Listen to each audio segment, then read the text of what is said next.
suisse est une spécialité très ancienne, qui est une spécialité de Valence. C'est-à-dire partout dans la France, on connaît le suisse qui est de Valence. Donc, moi j'ai choisi de vous faire aujourd'hui, en boulangerie, des spécialités de la Drôme. D'accord? Donc il y en a deux spécialités qui sont conduites dans toute la France, c'est la pointe de Romain et le suisse de Valence.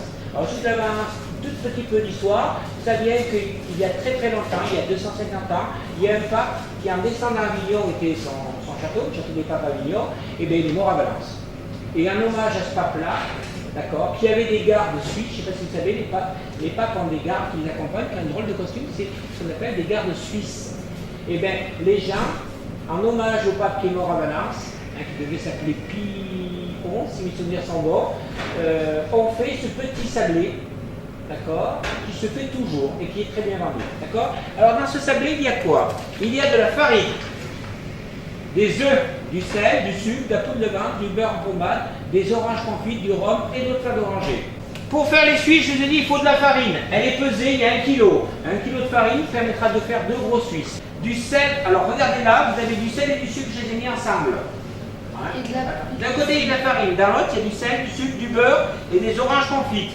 Une pâte d'orange confite avec des morceaux d'orange confite. D'accord? Donc, et dans le dernier, dans le récipient, le petit récipient, vous avez du rhum et de l'eau de fleur d'oranger. D'accord? Il ne nous manque plus qu'une chose, il manque 3 œufs.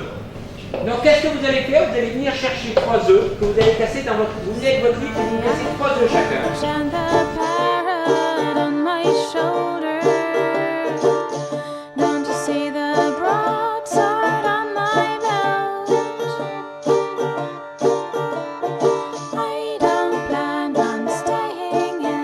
Là-dedans, je vous rappelle, il y a le sel, il y a le sucre, il y a le beurre et il y a l'orange confite. Dans un premier temps, je vais me servir que d'une main, celle-ci, et je vais mélanger tout ça, d'accord? J'ai exprès donc sorti le beurre un moment avant pour que le mélange se fasse facilement. Je mélange tout simplement, d'accord, le beurre, le sucre, d'accord, le sel et les oranges confites, vous voyez? Donc, une fois que j'ai mélangé mes ingrédients, d'accord, vous allez pouvoir mettre les liquides. On met tout. Ensuite, je vais mélanger mon liquide. Et vous allez voir, ça va se faire. Hein. Alors, on se mouille un petit peu. Là, je l'ai fait. Vous voyez, c'est à peu près mélangé. Qu'est-ce que je fais? Je mets toute ma farine. Nous, les boulangers, on a l'habitude, souvent, on aime bien travailler la pâte ainsi. Et je vais tout simplement mélanger ça. Alors, vous voyez, mes doigts, ils font comme ça. Et vous allez voir que ça va très, très vite. La pâte à suisse, d'accord, elle va se faire très rapidement. Vous voyez, on va avoir, en 2-3 minutes, on aura fait notre pâte. Vous voyez, hop. Une fois que j'ai pratiquement fini ma pâte, vous voyez là ma pâte elle est presque finie, mais souvent c'est plus facile de finir sur la table. Alors, sur la table, d'accord, j'amène tout sur la table et tout simplement, vous voyez, je l'aplatis comme ça et j'en fais un beau morceau de pâte qui me permettra d'avoir 2 jolies suisses tout à l'heure. Voilà, là, vous voyez, tout simplement, hein, on la travaille et on a une belle pâte brisée avec de l'orange confite. Vous avez vu, il y a des morceaux d'orange confite. Si vous sentez, ça sent très bon. D'accord? Et là, ben, j'ai fini. Quand j'ai fait ça, vous voyez, c'est suffisamment mélangé. Vous voyez qu'il n'y a plus de farine apparente. La pâte est bien mélangée. Qu'est-ce que je fais? Ben, tout simplement, je la mets dans un des 2 bacs. Alors, on la met dans celle-ci, puisqu'il est plus loin. Je l'aplatis un petit peu et je la laisse reposer pendant 30 minutes au froid. My ship doesn't need no anchor. My crew doesn't need no rest. My life doesn't need no other. There's a rock inside my chest.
votre pâte à cuire, vous allez l'aplatir un petit peu donc à la main, comme ça.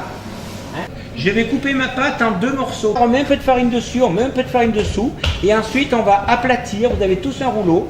On va aplatir notre pâte, d'accord, de façon à en faire un morceau de pâte qui soit à peu près ovale, d'accord, et qui est environ, donc cette taille-là, c'est-à-dire vous avez environ une main de large sur 2 mains. Hein. Et une fois que vous arrivez à ces dimensions-là, alors je passe autour de vous, vous allez prendre votre morceau de pâte, vous allez voir que c'est pas facile ça. C'est la partie la plus difficile, et vous allez la poser sur votre plaque. Et après, avec l'autre pâte, et ben on fait pareil.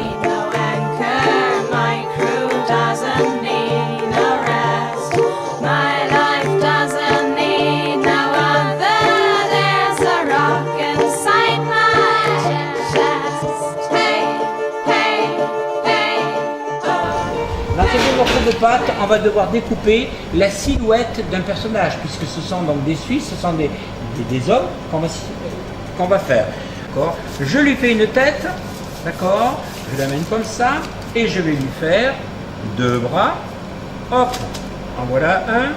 Quand mon couteau est dedans, je pousse, vous avez vu, ça fait mieux, d'accord, et je coupe.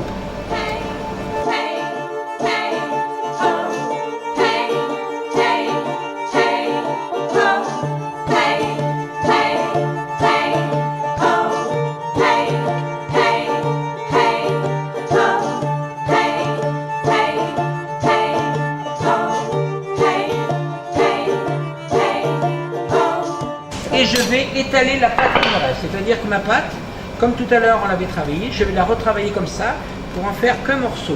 Je n'hésite pas à mettre de la farine dessous, d'accord. Et après ces morceaux de pâte, ben, tout simplement, qu'est-ce que je vais faire? Je vais, une fois que j'ai fait 2-3 morceaux, je dore mon suisse. Là, le doré, c'est pas spécialement vouloir le faire briller, c'est tout simplement, la dorure va me servir de colle. C'est-à-dire que quand je vais donc lui mettre un chapeau, je pose mon chapeau dessus, et mon chapeau il est collé, il me plaît bien, d'accord. Qu'est-ce que je fais? Je prends ma dorure et je badigeonne dessus partout, d'accord. Et après, qu'est-ce que vous allez faire? Ben, tout simplement, vous allez, une fois que vous avez fini votre suisse, enfin vos 2 suisses, d'accord, vous allez pouvoir les mettre au froid. On les laisse généralement un quart d'heure au froid pour qu'ils se saisissent et après on les met dans le four.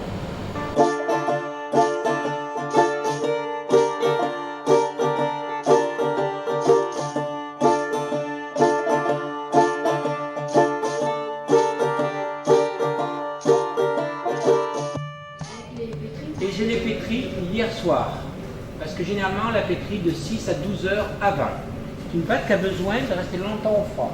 Donc dans cette pâte-là, vous avez la recette tous. Vous avez de la farine, des œufs, du sel, du sucre, de la levure, d'accord. Vous avez du beurre, du rhum, de l'eau de fleur d'oranger, du citron et de l'orange. Donc vous allez sentir, ça aussi c'est une pâte très parfumée. D'accord? Voilà. Et là, je vais fariner ma pâte. Je suis obligé de fariner. Alors, fariner, c'est quoi? C'est envoyer une petite couche de farine dessus pour que ma pâte ne colle plus. Sinon, tout à l'heure, elle collait. Là, si vous touchez là, elle colle. Si vous touchez là avec de la farine, elle ne colle pas. Je vais peser à 480 grammes. D'accord? C'est le poids d'une poigne. D'accord? Et ensuite, je vais vous les distribuer. 480. Vous allez bouler ma pâte. Alors rouler, ça veut dire quoi? C'est-à-dire que de cette forme qui n'est pas très régulière, vous allez en faire une boule bien ronde. Comment on fait? On pose notre pâte sur la farine. Ensuite, d'accord, on la farine légèrement, on aplatit. Et une fois que vous avez aplati, vous allez, comme ça, ramener les bords vers le milieu. Et vous allez me faire un mouvement, d'accord, vous le retournez. Et après, vous allez me faire un mouvement comme ça, vous voyez? Comme ça. Plus ça, mais plus comme ça, tes mains. Comme ça, et voilà. C'est pas mal, ça. D'accord. C'est pas peur de faire ce mouvement-là. Plus un morceau de pâté rond. My ship doesn't need no anchor. My crew doesn't need no rest. My life doesn't need no other. There's a rock inside my chest.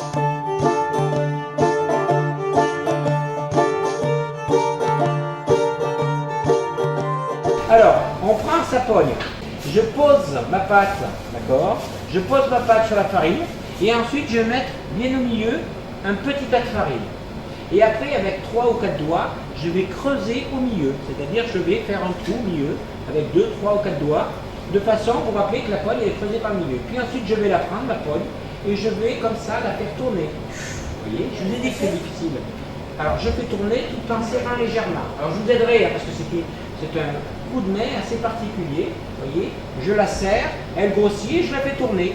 Pendant 2-3 minutes, je la fais tourner jusqu'à ce que la pogne elle soit suffisamment grosse pour avoir un trou. Alors, vous voyez, je ne sais pas si vous voyez ma main comment elle fait. Tout simplement, je pince là. D'accord. Alors, c'est vrai que c'est une forme difficile. Chaque année, avec les blocus, on fait des pognes. Elles ne sont pas toujours rondes, parce que les premières pognes ne sont jamais rondes. Parce que c'est difficile de faire une pogne ronde. Donc vous voyez, je serre comme ça à chaque fois. Je le fais tourner en le serrant. Une fois que la pogne est à peu près cette taille-là, c'est-à-dire qu'on a quand même une belle taille, regardez. Hein, une fois qu'elle a cette taille-là, je la pose sur ma plaque, et j'y appuie dessus.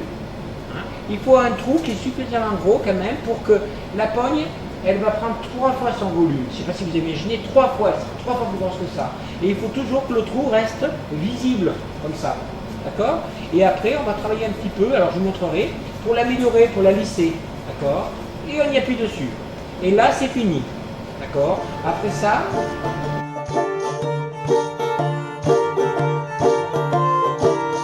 Don't you see my peg leg and the tattoos on my shoulder? It's a proof that I can be your friend. You should keep shady folks like me at bay. I'm gonna take what I need and sail away, 'cause that's what pirates do. I don't need no help. Prenez la dorure, vous essuyez votre pinceau, et ensuite vous allez la lustrer, la faire briller, c'est-à-dire on appelle ça dorer. Et effectivement, vous voyez, avec l'œuf écrasé que vous avez cassé tout à l'heure, ça permettra de lui donner une belle apparence brillante. Voilà.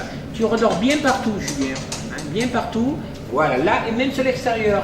Parce que là, je vois que tu n'as pas bien doré, là. Redoré. Là, il faut redorer, là. D'accord? Alors maintenant, Elio, tu vas partir de là et tu vas creuser comme ça. Tu vas partir de là et tu vas venir jusque là. D'accord? N'hésite pas à creuser profond. Tu vois? On va faire un carré comme ça. Ok?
Elle a vu sur mon...